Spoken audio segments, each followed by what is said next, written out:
Welcome to Tipping Point Show. I'm Jimmy Evans. You need to know that today is going to be a very special program. I have joining me today L.A. Marzulli. He's an author, lecturer, and filmmaker. He's written 12 books, including the very popular Nephilim series. L.A. is a frank supernaturalist who lectures on the subjects of UFOs, the Nephilim, and ancient prophetic text. And this is the second show that he's going to be doing today on Roswell. Roswell, the famous incident with the spacecraft and aliens and all of that we've all heard so much about. L.A. has done two films, two documentaries on Roswell. We talked about one last week. We're going to be talking about the other one here today. L.A., thank you for joining me today. Great to be here, Jimmy. Thanks for having me on. Well, I'm just fascinated by this. Last week was just fascinating, and you've done two films. One, the first is called Exoneration, and we talked about that last time when you were talking about Jesse Marcel and how there he is right there. Yeah, there it is. And want everybody to get that, and you can stream that. We're going to give you the addresses here in just a minute. But Exoneration, the second, is called The Debris Field. Now, this is fascinating. So a lot of us have seen specials on TV, for years about Roswell, and they have this debris field, there was a cover-up that said this was a weather balloon, which it was not, and you document that in your first one. Okay, so then you went actually to the debris field. Talk about that. So we hired a guy. There's a tour group there, and you can hire the van. And I think it's like, $75 or whatever it is. And it's like a 2-hour tour. And the guy drives you around in the van, shows you all the parts. Well, this is boots on the ground. This is what this guy does for a living. So we hired the entire van for the 2 hours. So we took all the seats. And we had Gil Zimmerman, my business partner. James Peterson was there. He's our sound guy. And then myself. And, we're running around with this guy, and he's telling us, right over there is where the Marcel house was, and there's Glenn Dennis, the funerary home. And so now, what's that building over there? Well, that's, in fact, let me back up. In the very beginning of that film, I am standing where the gate to the 509th bombing group used to be. And we show that, what it looked like in 1947. I'm standing there. It's just like, it's unbelievable. You can see by my face, it's like, whee! It's incredible. So I'm standing there, and that's the intro to the film. And then we show, different clips. So that was sort of our starting point. And then we went to the place that used to be the hospital where the bodies were taken. There's nothing there. It's all raised. It's just a dirt field. Okay. But we were there, and I talk a little bit there. Yeah. Then we go by Hangar 84. And Hangar 84 is where the wreckage and the bodies were kept. And they were flown from there to Wright-Patterson Field. How do we know that? Multiple witnesses that come on the record over the decades. Most of them deathbed confessions, most of them. And the reason for this is people are so burdened with the fact that they're keeping something that they can't tell another soul, and they know they're going to die, and they just spill the beans. Who cares? Yeah. I'm dying anyway. I don't care if you kill me. I'm going to die in 3 weeks or a month, whatever. So they spill the beans. And I've learned over the years, Jimmy, that unless you press, and I've been doing this for a while, and decades actually, and unless you press the initiative, unless you go for it, you got to grab the gusto. You got to grab the gusto. So we pray for the Lord's favor, and it is the Lord's favor. He's opening doors for us. There's no doubt. So when we're at Hangar 84, and it's exactly the way it was in 47. Now they've done upgrades and blah, blah, blah, right. But the hangar is still there. The exact hangar that was there in 1947. Wow. Chain link fence goes around it. You can't go in there. So we're filming on the other side of the chain link fence, and I see this guy smoking a cigarette on the other side in Hangar 84, on the outside of Hangar 84, on the other side of the chain link fence, smoking a cigarette. So I go running up to him and go, "Hey man, look, we're from a small film company. We're from California. Is there any chance we can get in and film inside Hangar 84? So he says, "Yeah, come around to the front." So I'm like running like this, to the front of the building. Gil's got the camera's jiggling. Everybody's running to the front. Next shot, we're inside. We've just met Bull, who is the commander-in-chief of the base at that thing. He's like the overseer of it, the manager of it. And you can see that I'm in the foyer. There's gates, there's doors that are there. I'm on the phone with Bull, and I go like this. to the camera, and he's coming down. So he comes down 20 minutes later. We speak with him. Next thing you know, we're inside. We're not in the foyer with the locked, magnetic door. We're in the corridor. We show that, and we make a right turn, and we're in the conference room. Bull's sitting at the head of a table, and he's holding court. I'm asking him questions.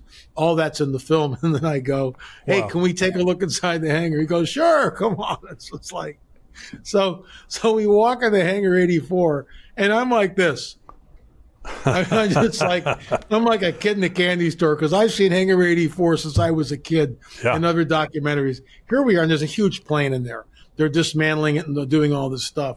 And I mean, I'm just sitting there just dumbfounded.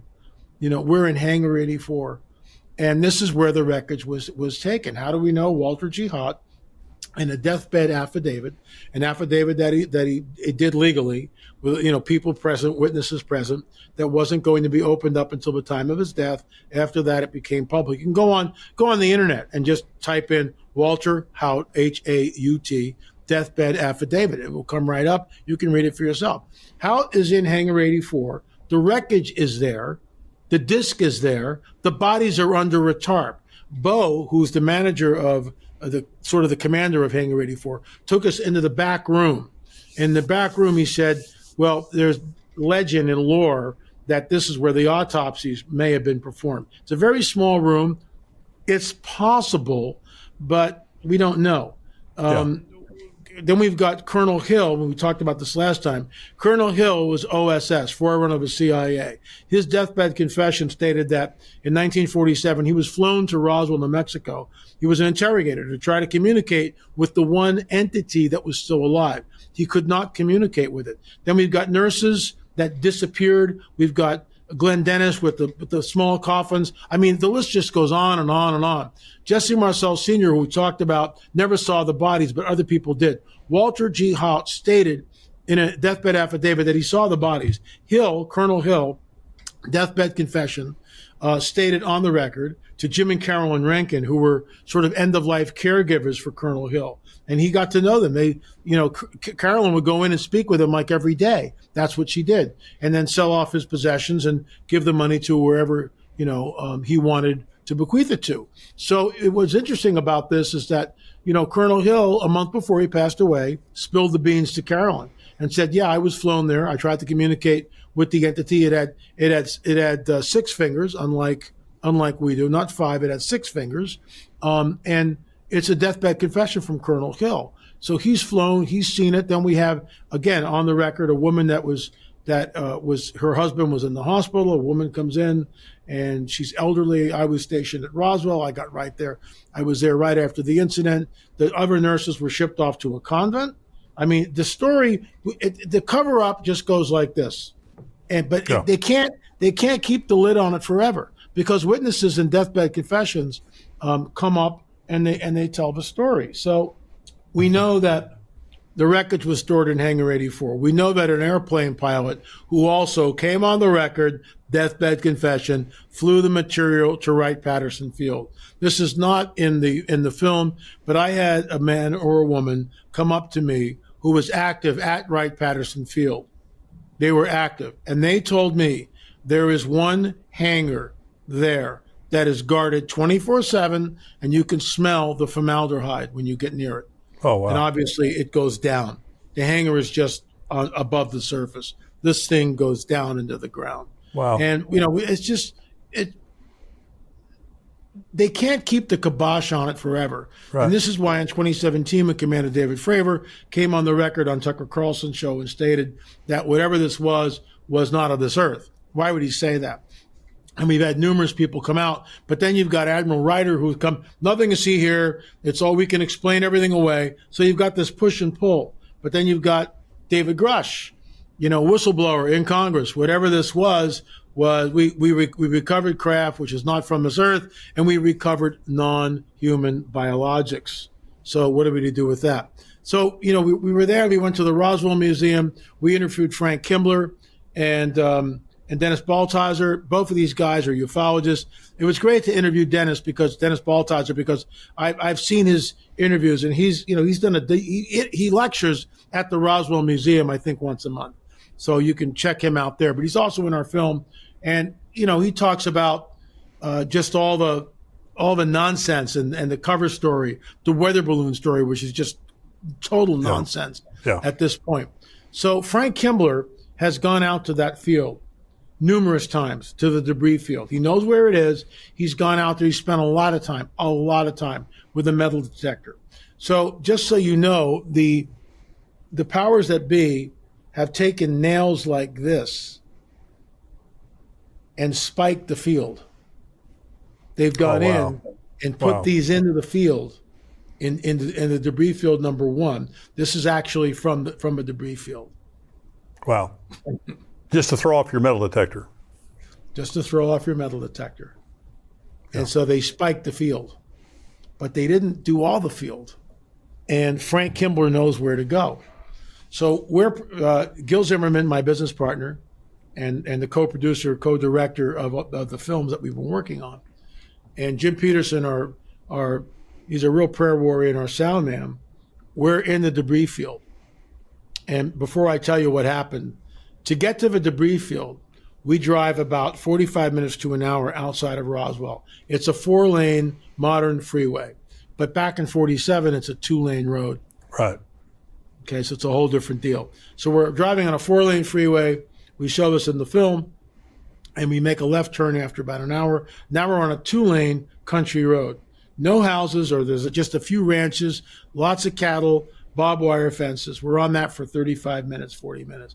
Then we make a left-hand turn. Now we're on a dirt gravel road, which is a cattle road. Free-range cattle to the left, to the right. Sometimes we have to stop the cars because the cattle were crossing the road, and we're on that for 30 minutes.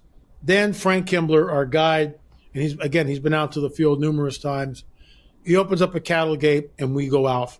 And now we're 4-wheeling. And we're in this very rocky terrain. And if you don't know where the debris field is, you'll never find it. Yeah. Never find it.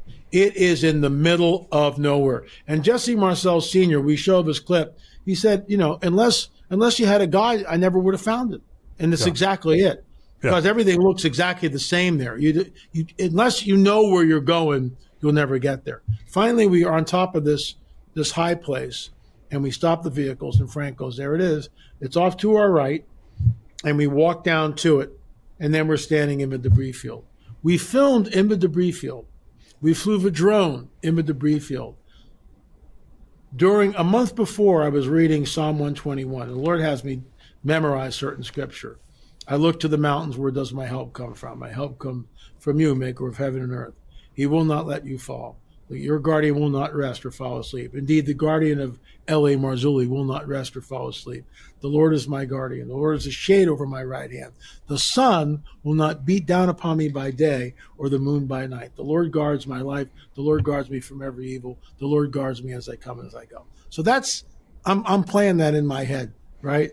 Not realizing what I'm actually proclaiming, what I'm saying. Yeah. Get to the debris field. It's July. It's hot.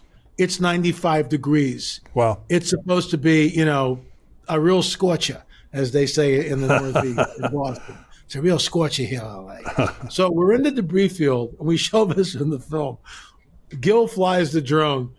Jimmy, there's a cloud over the debris field the entire time we're there. Oh, wow. I mean, and Frank Kimbler's going, I'm not sure what's going on here, but he's not a believer. But, this is the best I've ever seen it out here. It's just like, and we're cracking up. So we're all praying together. Lord, I kind of did a cleanse the land thing. I just said, Father, what happened here? This land is unclean. We rededicate it to you. What happened here was not a good thing. And we just rededicate it to you. Send your angels, do whatever you want to do, cleanse the land, and give us favor. We're done the prayer. We're still by the truck in a prayer huddle, Gil and Jim and myself. And all of a sudden, Frank Kimbler goes, hey, guys, I got a hit, like this. And we go running over, cameras jiggling, like, typical thing. We get over there, and sure enough, beep, beep, with the metal detector. Beep, beep, beep. He's got a little garden spade. He starts digging down, beep, digs down again, beep, digs down. He's down about 6 inches, all right? The ground's really hard. He's down about 6 to 8 inches. So now we've got a pile of dirt, and that's where the object is. And so he starts sifting it. He takes some of the dirt in his hand. Here's the metal detector. Doesn't go off. Puts the dirt here. Takes another pile of dirt. Goes like this. Beep. It goes off. Now he takes it and he sifts it. Puts part of it in his hand. Goes to the metal detector. It's not there. Last handful, he goes like this, and he takes some of the dirt and he finds this in a debris field. Wow. He finds a piece of the wreckage of the metal buried 6 to 8 inches. It looks exactly like the other pieces of metal that he has found. It is folded in on itself. It shows, according to the metallurgist who examined it and tested it, and we'll get into that in just a second, it shows properties that are not normal. It's undergone some sort of a very traumatic event. Right. The edges are scorched, are burned. The metal, something very traumatic has happened to the metal. We show this in the film when the UFO comes down like this and hits. It goes up, and then when it hits the second time, it explodes, and shards of metal go flying out like a bullet out of a .22. They didn't get it all. Frank Kimbler was out there, and he found 3 military fatigue buttons, aluminum buttons that were issued between 1940 and 1950, again, buried in the ground. They didn't get it all. They had guys shoulder to shoulder, probably on their hands and knees, picking up all pieces of the wreckage, but they didn't get it all. And that's why, it buried itself into the ground. So before I get to the punchline, I'm giving away the farm here, but I would encourage you to watch the films because both films are about 2.5 hours. For the price of a Starbucks cup of coffee, $4.99, you can rent both of them. Streaming.lamarzulli.net. So we're out there filming. We're interviewing Chuck Zukowski, Mr. Cattle Mutilation himself. He's in number 6 on cattle mutilations. Very dark, unnerving film, extremely dark, but I digress. So we're there with Chuck and Frank and the film crew, and I'm interviewing these guys about Roswell, and we're talking all things Roswell. Well, the batteries in our cameras are full. They're 100% charged, right? All of a sudden, the batteries go from 100% down to 0. Jimmy, I've seen this before.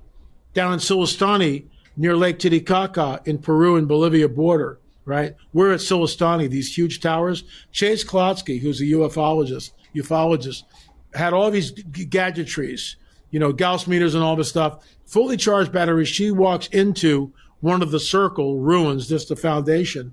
Just like that, all the batteries get drained. Just like that. Wow. She goes back down, changes the batteries, goes back in the circle, just like that. Once again, happened twice. I've seen this before, and this is what happens. They mess with, and they can do this with the electrical current. When we took out the implant, which is a whole other film in our Watchers series, right? And I allude to this. We're the only Christian ministry to take out an implant from an abductee. So for those of you out there who believe that there's no physicality to the subject, think again.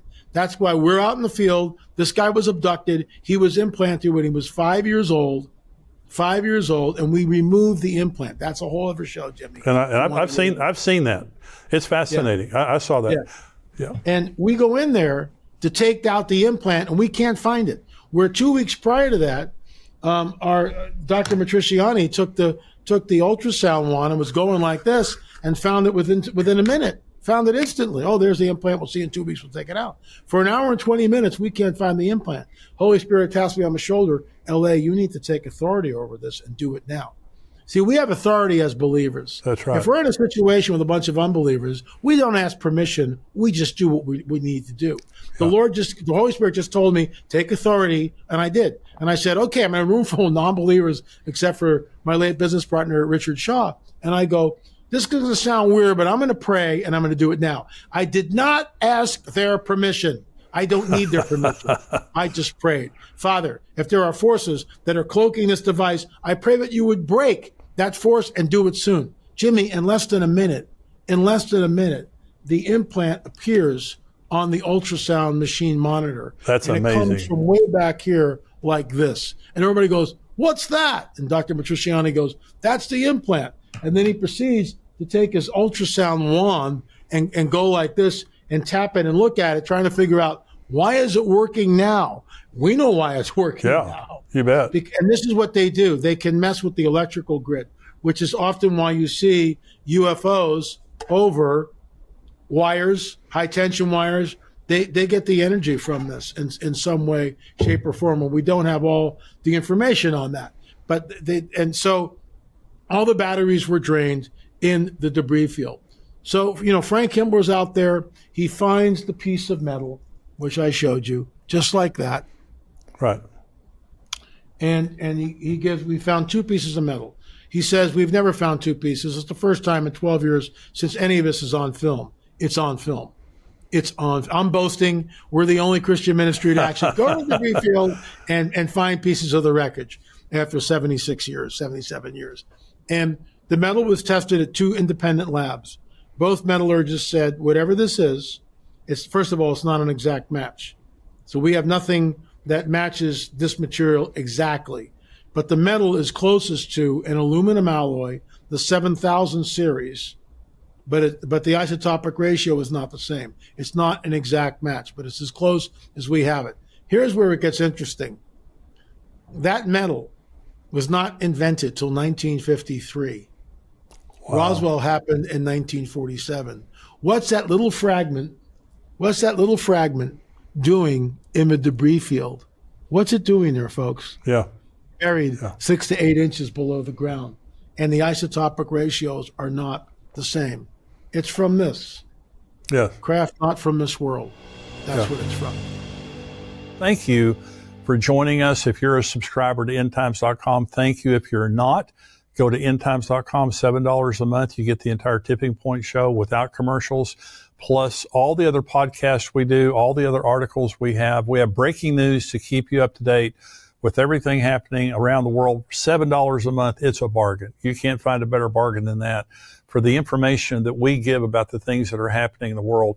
Thank you for being a subscriber, and thank you for giving here to endtimes.com. You can go on endtimes.com. There's a donate button there. You can give a recurring gift. You can give a one-time gift. Many of you are giving to the ministry above your subscription. Some of you are giving and you're not even subscribers. Thank you for helping us build this ministry, because we have a big vision for taking this around the world, reaching more people with the gospel and with this message of hope and encouragement for the end time. So thank you for all of that, for joining me today. We'll see you next time. God bless you.